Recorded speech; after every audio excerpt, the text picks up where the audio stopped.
왕보는 익주 광안군 처연 출신으로 평소 인물 평가와 토론을 하는 것을 좋아했다고 합니다. 그는 유장이 촉을 다스릴 시절부터 관직에 올라 있었고 유비가 촉을 차지한 이후에는 면주현의 장이 됩니다. 이후 형주로 파견되어 의조종사의 직을 수행하며 관우를 보좌하였으나 오나라에 의해 관우가 죽을 때 촉 지역으로 피신한 것으로 보이며 유비가 이릉대전을 일으켰을 때 전투에 참전했다가 자귀에서 촉나라 군대가 대패할 때 목숨을 잃습니다.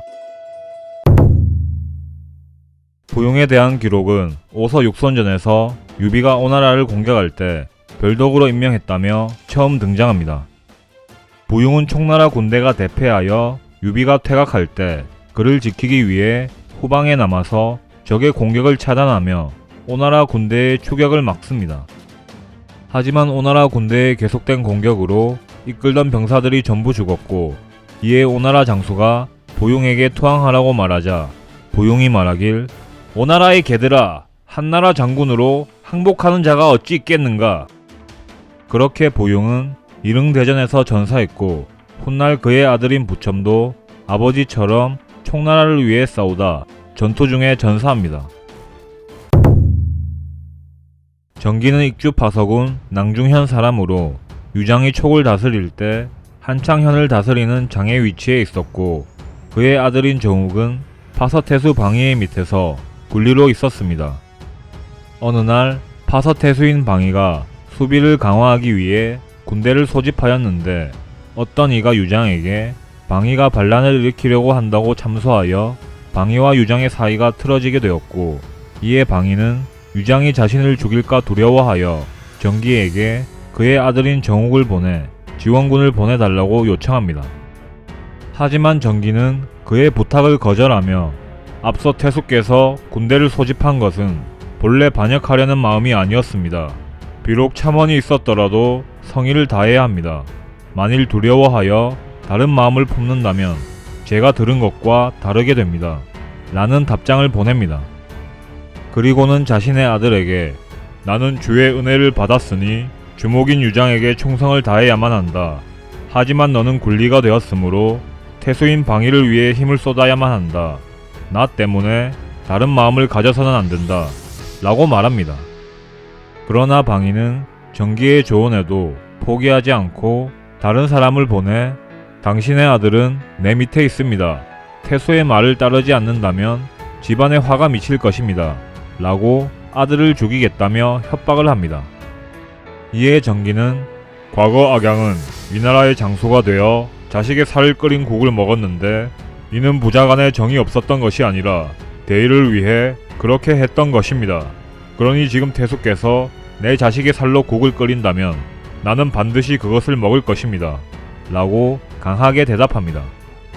방위는 정기의 말에 충격을 받았는지 군대를 모으는 것을 단념하고 이후 유장에게 가서 깊이 사죄를 하였고 유장도 그를 처벌하지 않았다고 합니다. 이처럼 정기의 활약으로 큰 반란이 일어날 수 있었던 상황은 아무 일 없이 마무리됩니다.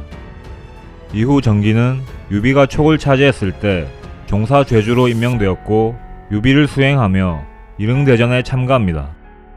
하지만 육손의 활약으로 전황이 나빠졌고 퇴각할 수밖에 없는 상황이 됩니다.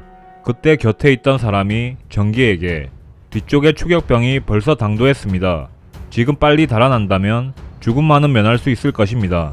라고 말하자 정기가 대답하길 나는 일찍이 군대에 있으면서 적 때문에 달아난 적이 없었습니다.